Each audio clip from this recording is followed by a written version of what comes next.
Triple H's collection keeps on growing. Johnny Gargano is back, but more importantly, duct tape Owens. I have no idea why Kevin Owens is using duct tape again. Might be budget cuts, I'm not sure. But boy am I happy that Kevin Owens cannot afford more expensive shirts anymore. This version of Kevin Owens spent years hosting a talking show. This version of Kevin Owens doesn't care. He betrays his best friends and sleeps with their moms.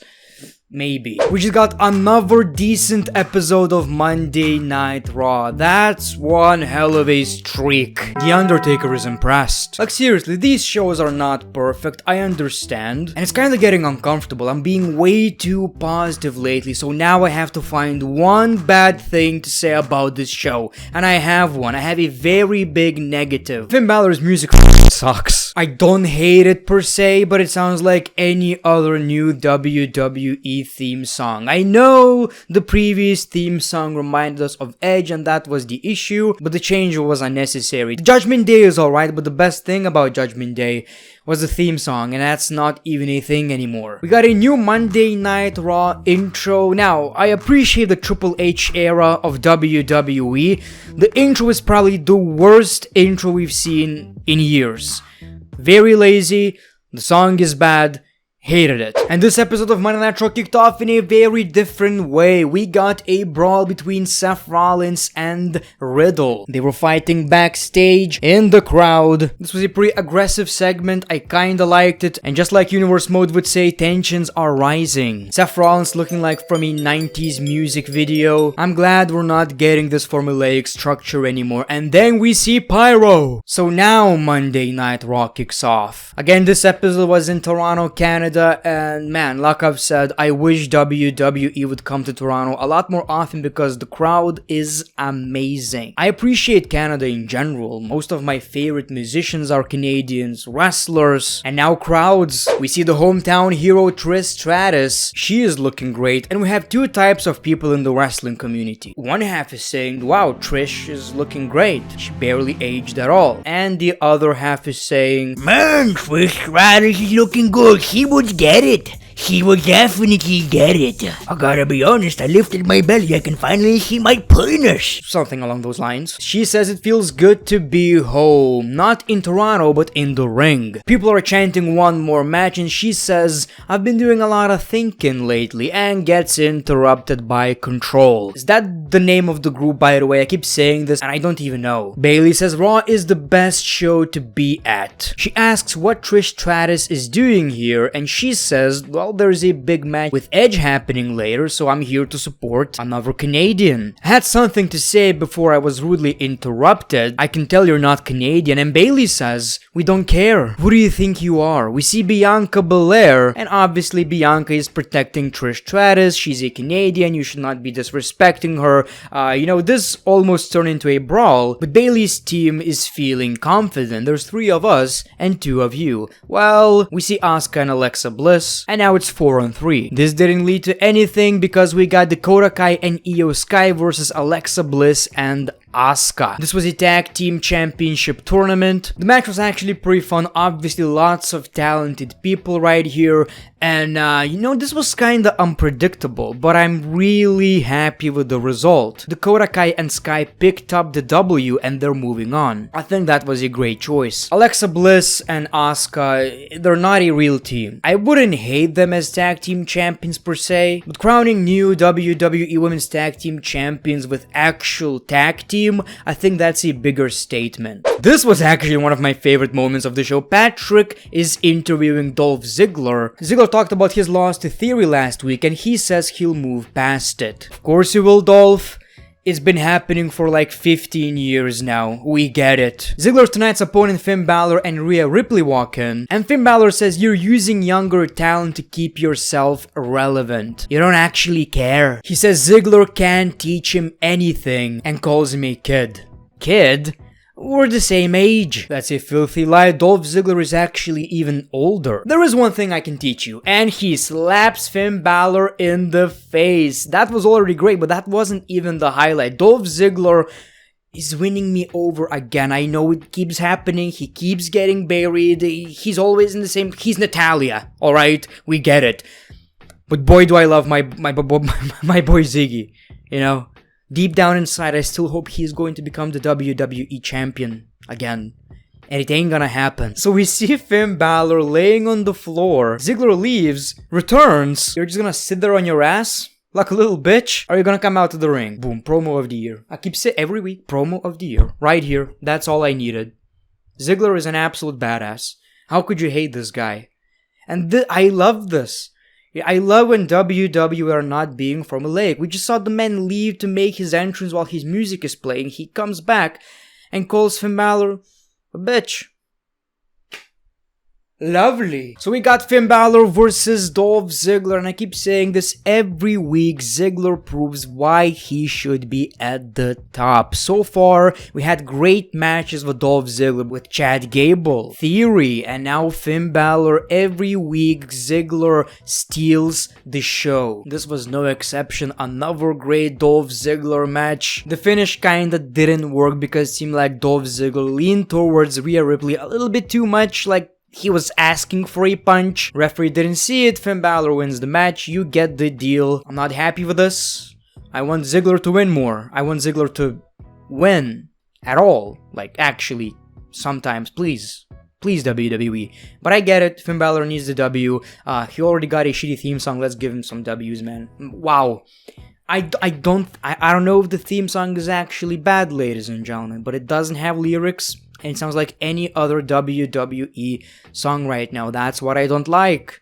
That's the change we need. Controller bullying Aaliyah, and she doesn't have Raquel Rodriguez by her side, but she has Trish. Aaliyah challenges Bayley to a match and she accepts. Then we see Chad Gable and Otis in the ring, and he says he's looking for new students, but in Canada, he can't find any. He begins trashing Toronto, and then we hear Kevin Owens music. So he has old Trons, you know, KO, duct tape and all that. This is the prize fighter. The attire, everything about this version of Kevin Owens is 2015 or 16. Big ovation for Kevin Owens, the hometown hero. And this was a decent match, you know, it wasn't a squash match or anything. I'm happy with that because Chad Gable proved he's one of the most talented dudes in professional wrestling. And even the moveset was a little bit different from Kevin Owens. He won the match with the powerbomb, his older finisher. He's still using it sometimes, but it never finishes the job. So I'm happy that this move is back, you know, with all the impact, because yes, I like Stunner, but every time Kevin Owens hits the Stunner, I think about Stone Cold Steve Austin. This is way too good of a finisher to just not use it anymore. It made Kevin Owens unique. It's a great finisher. We all love it.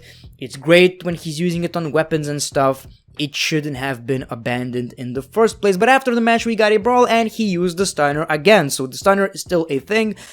Okay, he can have two finishers, but please, I want the powerbomb to be his main finisher. That's what I'm saying. It made him unique. So yeah, the serious version of Kevin Owens is back, which is great and all, but I gotta be honest, the talk shows were not even that bad. He was very funny. He's a very hilarious character, so I hope that sometimes we will see that side of Kevin Owens. We saw Aaliyah versus Bayley. Obviously Bayley won, and it kind of shows that Aaliyah still has a lot to learn. It was just okay. Then we saw The Miz and Ciampa versus AJ Styles and Bobby Lashley, the United States champion. So this was okay. I actually kinda like this whole story. I like the focus being put on the United States Championship.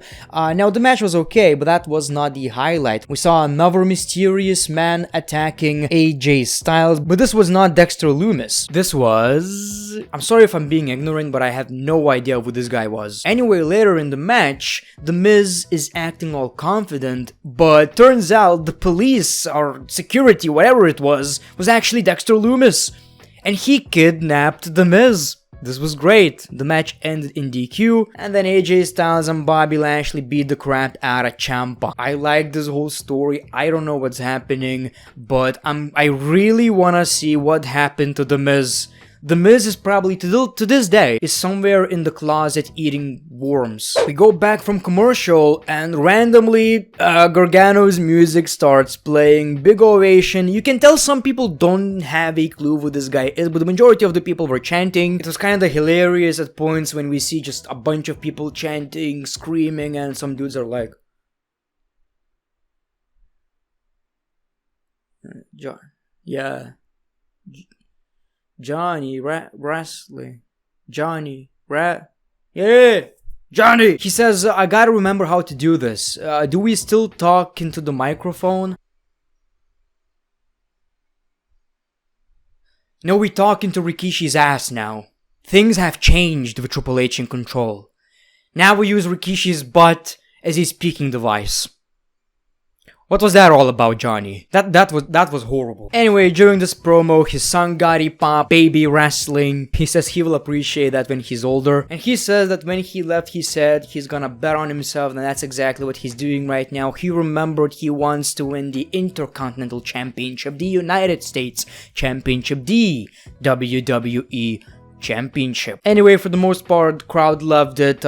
Great return. Very happy to see this guy back. And now it feels safe. Triple H is in control. I'm glad it turned out this way. I wasn't the biggest Johnny Gargano mark, but whatever your opinion is on Johnny Gargano, dude can move. This dude is great at pro wrestling. We see Theory and he's shocked. If you guys didn't know, they used to be in the same faction and Johnny Gargano was the leader. Johnny Gargano is acting cool. He's happy to see Theory. Theory says, wow, a lot of things have changed. I was your student and I became the youngest United States champion. I'm about to win the WWE champion. It seems like I accomplished everything you wanted. So now it's like, man, you're the student.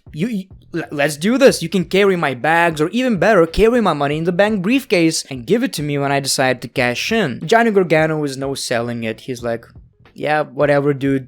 Keep talking. Theory keeps acting like a douchebag and says, you know what, for all time's sakes, high five. And of course, we got a super kick instead. So this is awesome. This might be the first rivalry, I assume. Now, one thing I've noticed about Theory is that he's probably the future WWE champion, but he's always used in these positions where he's being an idiot. He's a loser. And then it was time for the main event. Edge versus Damien Priest. Edge got a great crowd reaction. The main Canadian wrestler, the biggest Canadian WWE superstar right now. This match had limited commercials. Well, we got the ones where we see just a tiny screen of wrestling and a huge commercial. And let's be honest, we barely pay attention to the match at this point. I mean, I love wrestling. I don't love wrestling that much. Edge was really into it. You can tell he's like, I'm in Canada. Let's nail this. This match was over 20 minutes. Pretty entertaining. The finish took me by surprise. Canadian Destroyer, because they're in Canada. Spear and Edge takes the W. And then Edge does Edge things with the chairs. So he wanted to end the Judgment Day. That's the goal, but he got attacked by Rhea Ripley. We see the Judgment Day. They beat the crap out of Edge and they were about to pull Edge on Edge. We see Beth Phoenix and she's all business. She keeps slamming the chair on the floor. Get away from my husband. That's how the show ends, with Edge and Beth standing tall. So another decent episode of Monday Night Raw. The crowd was great. Not as good as on SmackDown, but still pretty great. Sami Zayn is a hero, but that makes sense. Now, this episode of Raw was a little bit different because it happened in Canada, so a lot of focus was on Canadian wrestlers. So,